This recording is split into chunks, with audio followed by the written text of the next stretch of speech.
This is गुलाब। आज lecture series 18 है, जिस प्रकार हमने लेक्चर 17 तक स्टडी किया। 17 में हमने क्या स्टडी किया? फ्रैक्शंस के बारे में जाना, यानी कि इंट्रोडक्शन ऑफ फ्रैक्शन हुआ। उसी के नेक्स्ट वीडियो है, कंटिन्यूशन है। तो आज हम फ्रैक्शन में और कुछ जानेंगे, कुछ टॉपिक्स हमने लेके आया है, उसका कुछ मैथमेटिक्स करेंगे और बेहतरीन तरीके से हम जानेंगे। क्लियर हो गया? Are you ready? Pen paper हाथ में होना चाहिए और बुक साथ में होना चाहिए। क्लियर? जितना भी वीडियो सीरीज है ये गुलाब एकेडमी चैनल में प्लेलिस्ट में अगर जाएंगे, वहाँ पर क्लास 5 का मैथमेटिक्स का प्लेलिस्ट है। उस प्लेलिस्ट में सारे वीडियो तरतीब वाइज मिल जाएगा, लेक्चर वाइज। एक वीडियो दूसरे का लिंक है, इसलिए जब भी हम देखते हैं तो मैथमेटिक्स में एक दूसरे के साथ लिंक है, क्योंकि एक का कंसेप्ट दूसरे में जाके लगता है। तो चलो शुरू करते हैं आज का टॉपिक्स, ठीक है, फुल एनर्जी के साथ। क्या टॉपिक्स है? Equivalent fractions. तो इससे पहले हमने कल क्या सीखा था? कल सीखा था फ्रैक्शन किसे कहा जाता है। फ्रैक्शन ऑफ होल नंबर, यानी कि पूरे एक नंबर का फ्रैक्शंस। उसके बाद फ्रैक्शन ऑफ कलेक्शन हमने स्टडी किया था, बहुत बढ़िया बेहतरीन से हमने सीखे थे। टाइप ऑफ फ्रैक्शन में जिसमें प्रॉपर, इम्प्रॉपर और मिक्स्ड फ्रैक्शन। इम्प्रॉपर फ्रैक्शन को मिक्स फ्रैक्शन में कैसे कन्वर्ट और मिक्स से इम्प्रॉपर कैसे कन्वर्जन करना, वो हमने देख लिए थे। क्लियर हो गया? तो आज हम देखेंगे इक्विवेलेंट फ्रैक्शन। ये कौन सा जाला है? इक्विवेलेंट फ्रैक्शन किसे, क्या है ये, what is this? Equivalent fraction देखने से पहले ये एक ढांचा नजर आ रहा है, समथिंग इज देयर। इसके बारे में हम समझेंगे और इसी ब्लॉक की मदद से, इसी पार्ट की मदद से हम इक्विवेलेंट फ्रैक्शन को समझेंगे। इक्विवेलेंट फ्रैक्शन का मतलब होता है एक फ्रैक्शन दूसरा फ्रैक्शन का इक्वल, लेकिन उस पर न्यूमरेटर और डिनोमिनेटर का वैल्यू अलग अलग होंगे। क्या मतलब है? सबसे पहले हम नज़र यहाँ पर लगाते हैं। अगर मैं पहला वाला ब्लॉक कौन सा ब्लॉक है? सिंगल ब्लॉक है। इस सिंगल ब्लॉक को मैं दो इक्वल डिवाइड किया, इक्वल पार्ट में। तो दो इक्वल पार्ट में अगर डिवाइड किया तो एक एक पार्ट को हम क्या बताएंगे? हम कंसीडर करेंगे शेडेड पार्ट को, यानी कि टोटल पार्ट कितना हुआ और उनमें से कितना कंसीडर करते हैं, इसी को हम किस फॉर्म में लिखते हैं? फ्रैक्शन की फॉर्म में। तो यहाँ पे फ्रैक्शन की फॉर्म क्या होगा? पहले वाला टोटल पार्ट 2 और कितना हमने कंसीडर किया? 1, यानी कि 1 2 दो पार्ट है यहाँ पर, 1 और 2 दो पार्ट। उस दोनों पार्ट में, टोटल पार्ट में एक को कंसीडर किया, शेडेड पोर्शन को। सेम अगर पूरे ब्लॉक को देखता हूँ, ये ब्लॉक, ये ब्लॉक, ये ब्लॉक, ये ब्लॉक, ये सारे सेम है, यानी कि शेडेड पार्ट सेम है। क्या समझा? जो शेडेड पार्ट है यहाँ से लेके यहाँ तक, इसके लिए भी जो है, इसके लिए भी उतना ही है, इसके लिए भी उतना ही है।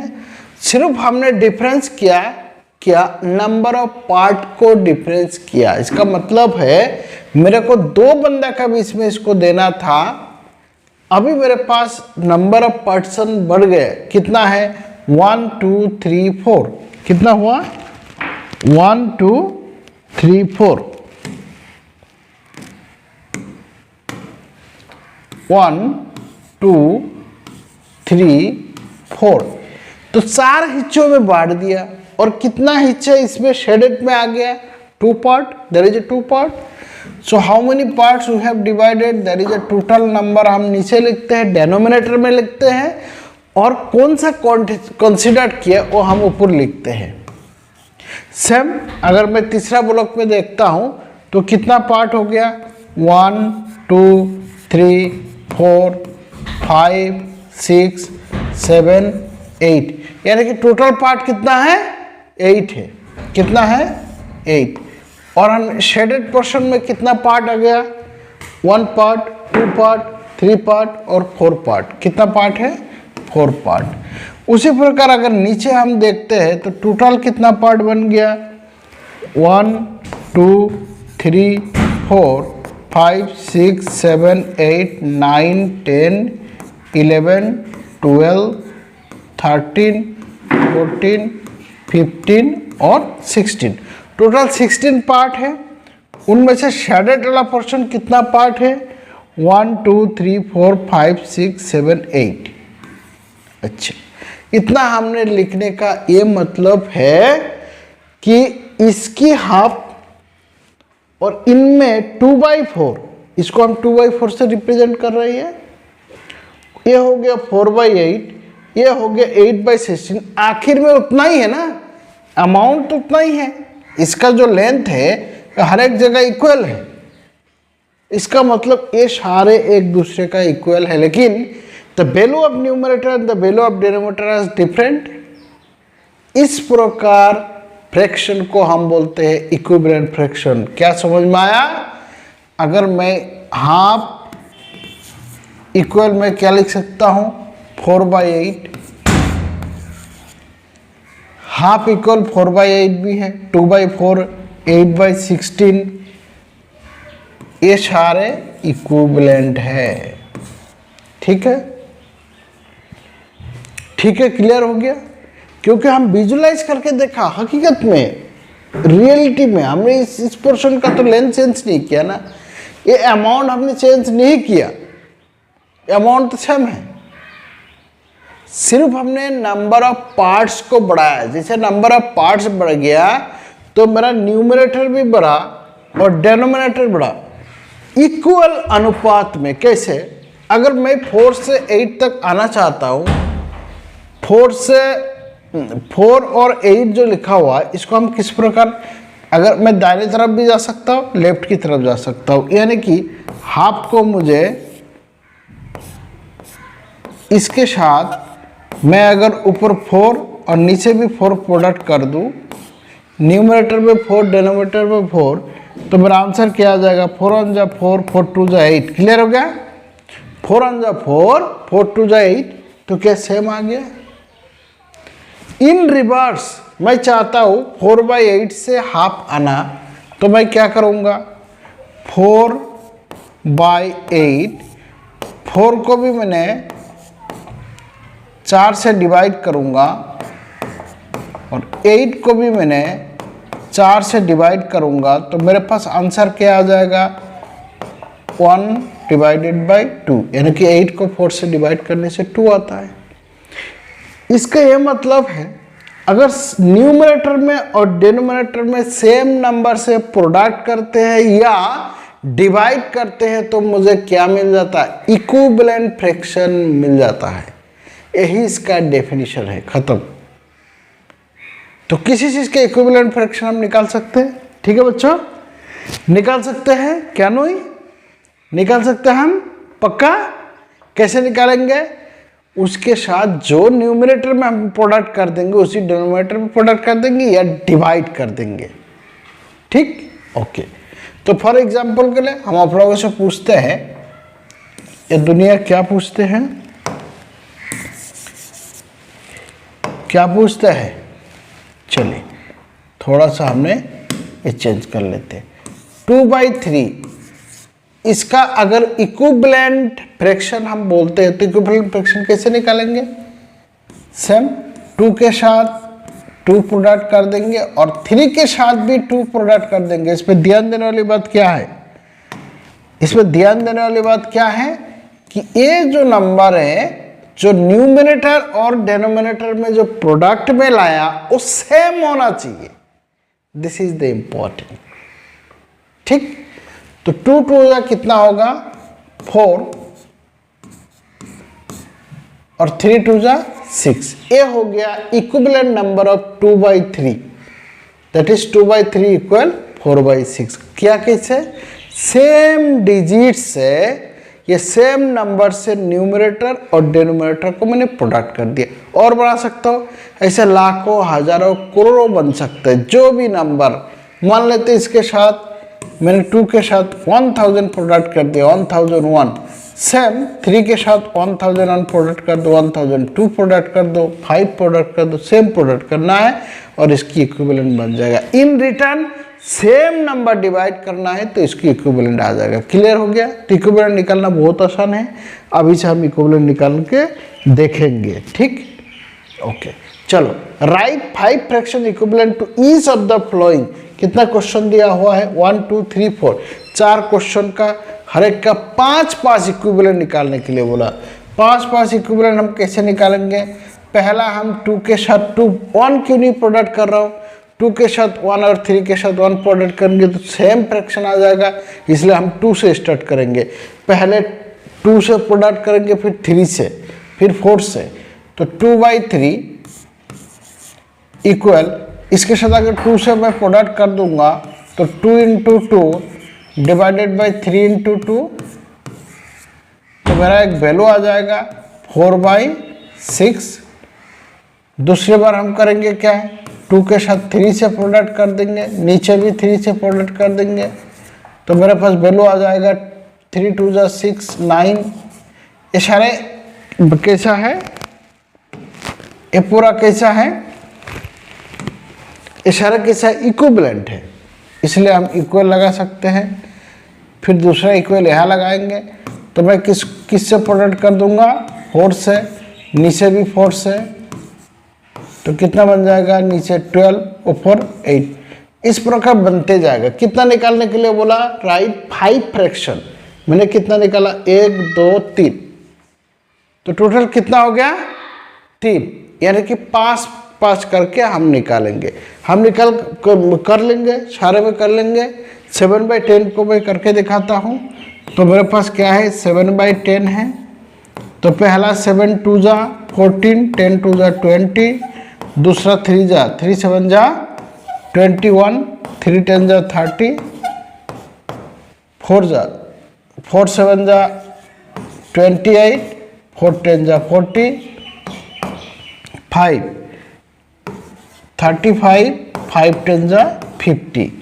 1 2 3 4 और एक बनाना है। कितना बोला है? 5 बनाना है। 5 फ्रैक्शन कितना बन गया? 4। कहा था 5, तो 6 से अगर मैं प्रोडक्ट कर दूंगा तो 6 7 जा 42, और नीचे भी 6 से प्रोडक्ट करना है। डिनोमिनेटर में सेम नंबर से और प्रोडक्ट करना है। 6 10 जा 60। These are all about. बीच में जो 2 और 3 नंबर है आप लोग खुद करना है। This is the assignment for you. करके मुझे कमेंट में जरूर बताना है। क्लियर हो गया? तो हम इक्विवेलेंट फ्रैक्शन में आसानी से बना सकते हैं। We can do it. Okay, बहुत बढ़िया, बेहतरीन। अभी हम देखेंगे show that the following are pairs of equivalent fraction. ये क्या बताना चाह रहा है? हमें प्रूव करना है कि ये इक्विवेलेंट फ्रैक्शन, यानी कि 5/6 इक्वल 20 डिवाइडेड 24, हम चेक करना है। एक नंबर 1 बोला है 5/6 इक्वल 20/24। ये बोला गया है, लेकिन इसको शो दैट हमें दिखाना है कि ये इक्वल है। कैसे हम दिखाएंगे? इसका एक नियम है, हम क्रॉस मल्टीप्लिकेशन करेंगे। कैसे करेंगे? Cross multiplication. क्या करूंगा मैं? Cross multiplication.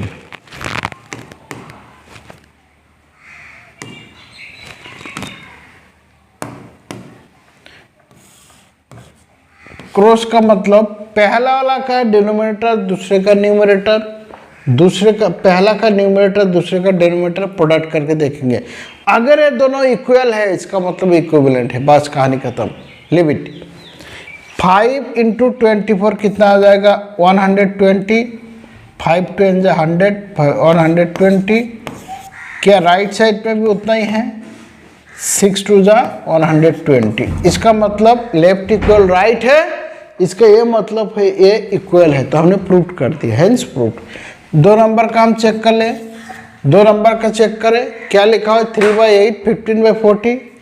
3/8 15/40।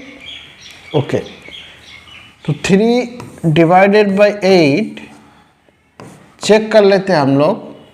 15/40 क्रॉस मल्टीप्लिकेशन होगा। 3 × 40, 3 × 40 इक्वल 8 × 15। अगर not equal that means they are not equivalent. So we are going to prove just.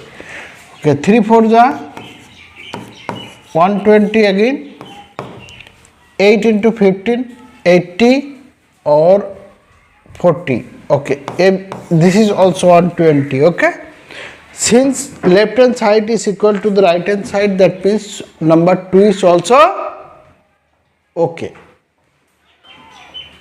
Is it clear? Clear हो गया? बहुत बढ़िया, बेहतरीन, समझ में आ गया? समझ में आ गया? चलो बहुत बढ़िया। नेक्स्ट अब देखते हैं, show that the given fraction are not equivalent. इससे पहले हमने क्या प्रूव कर दिया था? इक्विवेलेंट। अभी क्या चेक करेंगे कि यह इक्विवेलेंट नहीं है, तो सेम तरीका वही है। अगर हम क्रॉस मल्टीप्लिकेशन चेक करेंगे, दोनों लेफ्ट हैंड साइड अगर राइट हैंड साइड से इक्वल नहीं है, दैट मीन्स प्रूव्ड। हम चेक कर लेते हैं। पहला नंबर 1 4/7 हम मान लेते पहले इक्वल है, करेंगे क्या? क्रॉस मल्टीप्लिकेशन, है ना? ओके, 4 into 21 कितना हो जाएगा? 4 1 जा 4, 4 2 जा 8, 84 हो गया। 7 into 16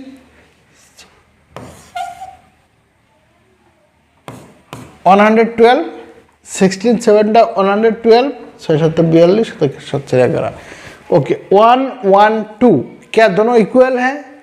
Since both are not equal, left hand side is not equal to right hand side, hence it is proved that 4/7 is not equivalent with 16/21, यानी कि दोनों फ्रैक्शन इक्विवेलेंट नहीं है। इसी प्रकार हम इसको भी चेक करेंगे, क्वेश्चन नंबर 2 को भी चेक कर सकते हैं। तो 2 का क्या है? 3/10 इक्वल 12/50 हम मान लेते इक्वल है। जब इक्वल नहीं हो जाएगा इसका मतलब इक्विवेलेंट नहीं है। क्रॉस मल्टीप्लिकेशन 3 5 जा 150 और 12 10 जा 120 is not equal, that means 3/10 is not equivalent to 12 divided by 50। Is it clear? और इज इट क्लियर? क्लियर हो गया? चलो next. Okay, find the equivalent fraction of 5/9 having, यहाँ पर कुछ कंडीशन दिया हुआ है। क्या कंडीशन दिया हुआ है? एक में बताया है, 2 क्वेश्चन है, देयर इज 2 क्वेश्चन। तो पहला दिया हुआ है, बोला गया कि हमें निकालना है 5/9 का इक्विवेलेंट। इट्स ओके, हम इक्विवेलेंट निकाल लेंगे, लेकिन कंडीशन ये है, पहले की केस पे डेनोमिनेटर 54, यानी कि यहाँ 54 ना चाहिए, तो इस जगह पर कितना होगा? How much it is? Clear है? यहाँ पर कितना होगा? तो हम चेक कर लेते हैं। 54 कैसे करेंगे? ओके, 9 के साथ क्या प्रोडक्ट करने से 54 होता है? सेम 5 के साथ वही प्रोडक्ट करेंगे। हम कैसे बनाते थे? इक्विवेलेंट फ्रैक्शन कैसे बना सकते हैं? इसके साथ उतना ही प्रोडक्ट करना और सेम डिजिट या सेम नंबर न्यूमरेटर के साथ प्रोडक्ट करके हम न्यूमरेटर में बैठे थे, उसी का रिवर्स हम करेंगे। ओके, 9 कितना था? 54, 6 9 जा 54, तो ऊपर भी 6 से प्रोडक्ट हो जाएगा, यानी कि 5/9 इक्वल, यहाँ पर 9 के साथ क्या प्रोडक्ट कर दिया? 6, तभी तो ये बना। तो ऊपर भी 5 के साथ क्या प्रोडक्ट करना होगा? 6। सेम नंबर हमें प्रोडक्ट करना होता है। सेम नंबर किसी फ्रैक्शन में प्रोडक्ट करने से फ्रैक्शन का कोई फर्क नहीं डालता है। क्लियर? ओके, तो ऊपर कितना बन जाएगा? 30 और नीचे कितना? 54। तो यहाँ पर जो ये सिंबल है, यहाँ कितना बनेगा आंसर? 30। उसी प्रकार न्यूमरेटर दिया हुआ है 35, यानी कि यहाँ क्या दिया हुआ है? न्यूमरेटर दिया है 35, तो डिनोमिनेटर में क्या होगा? तो 5 के साथ क्या प्रोडक्ट करने से 30 होता है? 5 7 जा 35, तो नीचे भी 7 हम प्रोडक्ट कर लेंगे। 9 into 7 कितना आ जाएगा? 63। तो ये आंसर हो गया 63। तो हमारा आंसर निकल गया। ठीक है, इसमें आ जाएगा 30 और लोअर केसेस में नीचे आ जाएगा 35। हमें न्यूमरेटर दिया हुआ है, हमें डिनोमिनेटर निकालना था। Clear? Okay, Find the equivalent fraction of 24/30 having numerator 4. Find the equivalent fraction of 56/70 having denominator 5. Same question है, सेम क्वेश्चन अभी जो पैटर्न हमने किया 24/30 हैविंग न्यूमरेटर 4, यानी कि क्वेश्चन नंबर 5 क्या बता रहा है कि 24 डिवाइडेड बाई 30 ये हमारा गिवन है, न्यूमरेटर में 4 बनाना है तो यहाँ पर कितना आएगा। पहले हमने ज्यादा की तरफ गया था, अभी कम की तरफ जा रहा हूं, तो रिवर्स कर लेंगे। क्या करेंगे? रिवर्स। ठीक है, यानी कि 4 के साथ क्या प्रोडक्ट करने से 24 हो जाता है? 6। तो नीचे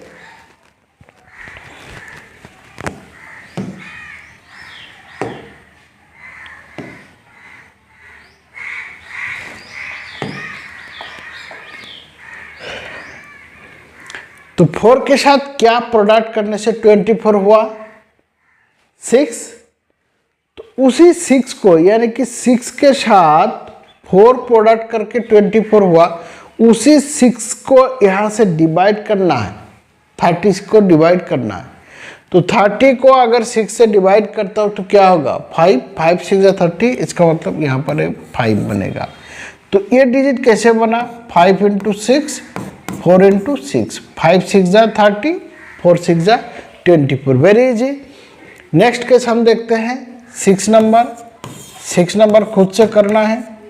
56/70 इक्वल, डेनोमिनेटर में इस बार 5 है और न्यूमरेटर में हमको पता करना है, तो सीधा सा फंडा है, 5 से लेकर 70 को डिवाइड कर दो, जो बनेगा उससे इसको डिवाइड कर दो। यानी कि हमने प्रोडक्ट करके और डिवीजन करके सेम नंबर से इक्विवेलेंट नंबर निकाल सकते हैं। इससे पहले वाला जो पूछा था वो प्रोडक्ट वाला फॉर्म में था, अभी डिवीजन वाला फॉर्म में। क्यों डिवीजन वाला फॉर्म में? क्योंकि जो राइट साइड वाला डिजिट दिया हुआ ये छोटा दिया हुआ है। ठीक है, तो इसलिए 5 से अगर मैं 70 को डिवाइड कर देता हूं तो कितना बनेगा? 14। सब 14 से इसको डिवाइड करना है, तो 14 से डिवाइड करेंगे तो कितना बनता है? 14 का अगर टेबल में 56 को 14 से डिवाइड करना है, तो 56 को 14 से अगर मैं डिवाइड करता हूँ, 56 को 14 का टेबल अगर देखते हैं तो कितना बनेगा? 4 है, 4 है, 4 14 से 56, तो यानी कि ऊपर बनेगा 4। ठीक है, 4/5। इसका मतलब 4 के साथ 14 और 5 के साथ 14, ये दोनों अगर प्रोडक्ट करूंगा तो मुझे ये बन जाएगा इक्विवेलेंट 56/70। तो 56 और 70 को मैंने डिवाइड किया। एक्चुअल में क्या किया, मैं 56 को भी 14 से डिवाइड कर दिया और 70 को भी 14 से डिवाइड कर दिया, तो मेरा आंसर आ गया 4/5। इसका मेन एम क्या है कि न्यूमरेटर और डिनोमिनेटर को सेम नंबर से डिवाइड करना, नहीं तो सेम नंबर से प्रोडक्ट करना, उसी को बोला जाता है इक्विवेलेंट। बस कहानी खत्म। Replace the square box are given, उसको हमें रिप्लेस करना है करेक्ट नंबर से, यानी कि इक्विवेलेंट नंबर के साथ खेल रहा है। तो कैसे करेंगे हम? Same process. क्या दिया हुआ? 1 नंबर, मैं 1 नंबर करके दिखाता हूँ, बाकी होमवर्क है। 15 डिवाइडेड बाय बॉक्स दिया हुआ है, ब्लैंक बॉक्स, यहाँ पर क्या बैठेगा? तो 5 के साथ क्या प्रोडक्ट करने से 15 बना? 3। तो 8 के साथ 3 प्रोडक्ट करके जो बनेगा वो 15 के डाउन में बैठेगा। 3 8 जा 24, ये हमारा आंसर हो गया। क्लियर हो गया? ओके। 3 नंबर करके दिखाया जाए। 3 नंबर, फिर बोलेगा सर इजी इजी कर दिया और हमारे लिए हार्ड छोड़ दिया, ऐसा नहीं। ठीक है, बॉक्स अभी कहाँ पर है? ऊपर है। इसका मतलब मुझे निकालना क्या है? न्यूमरेटर। ठीक है, 5 के साथ क्या प्रोडक्ट करने से 25 हो गया? 5 5 5 जा 25, तो 3 के साथ 5 प्रोडक्ट करने से कितना होगा? 15। This much easy, this much easy. ठीक है, ओके। अभी नेक्स्ट चैप्टर हम देखते हैं ये भी बड़ा चढ़ा कर लिखा हुआ है, एक्चुअल में तो है ही कहीं नहीं। This is the concept of equivalent fraction, hence headlines पे इक्विवेलेंट फ्रैक्शन ही चल रहा है। अभी इक्विवेलेंट फ्रैक्शन देखेंगे। 5 apples shared equally among 7 friends is the same as dash apple shared equally among the 28 friends। क्या बोला? 5 apples shared equally among 7 friends, यानी कि 5 एप्पल हैं, 7 के बीच में हमने डिवाइड कर दिया। कितने के बीच में डिवाइड कर दिया? 7 का बीच में। तो एक का हिस्सा कितना? 5/7 होगा। काट कूट के लेन देन करके 7 का बीच में बनाया, क्योंकि एप्पल कम है, नंबर ऑफ पर्सन ज़्यादा है। ठीक है, 5/7 हो गया। Okay, same as dash apple share equally among 28 friends. अगर मेरे पास 28 फ्रेंड्स होगा और मुझे रेशियो यही रखना, तो मेरे पास कितना एप्पल्स होना चाहिए? कितना एप्पल होगा? 7 के साथ क्या प्रोडक्ट करने से 28 बन गया? 4, तो 5 फिर 20। इसका मतलब 20 एप्पल मेरे पास अगर मिल जाए, 28 आदमी को अगर दे दूँ, तो सेम रेशियो मिलेगा, सेम फ्रैक्शन में मिलेगा, जितना 7 आदमी को 5 एप्पल में से जो हिस्सा मिला वही हिस्सा इक्वल है। देखने में बड़ा लग रहा है 28, अगर आदमी बढ़ गया तो नंबर ऑफ एप्पल्स भी बढ़ गया, लेकिन रेशियो सेम है, फ्रैक्शन सेम है। उसी प्रकार 9 kilogram sugar divided equally into 8 packets. 9 को 8 पैकेट में हमने डिवाइड कर दिया। 63 kilogram sugar divided equally into dash packets. तो 9 किलोग्राम, यानी कि यहाँ पर 63 किलोग्राम, किलोग्राम वहाँ पर ऊपर था, इस बार भी ऊपर आ जाएगा 63। इस बार किस में आ जाएगा? न्यूमरेटर में। तो ये डिनोमिनेटर पूछ रहा है। ठीक है, 9 के साथ क्या प्रोडक्ट करना है? 63 होता है 7, तो 8 के साथ हमें 7 प्रोडक्ट करना है, 56। आंसर आ जाएगा 56। This much easy, this much easy. Clear हो गया? ओके, तो आज इतना ही है। फिर कल हम पढ़ेंगे simplest form of fractions, fractions in number 9। मज़ेदार वीडियो होगा, उस पर हमने ज़रूर देखेंगे। उसके बाद अनलाइक और लाइक फ्रैक्शन, जो बहुत ही इंपॉर्टेंट, लाइक फ्रैक्शन से हमने असेंडिंग ऑर्डर, डिसेंडिंग ऑर्डर, उसके बाद हम एडिशन, सब्ट्रैक्शन सारे करना हम सीखेंगे। क्लियर? तब तक के लिए थैंक यू।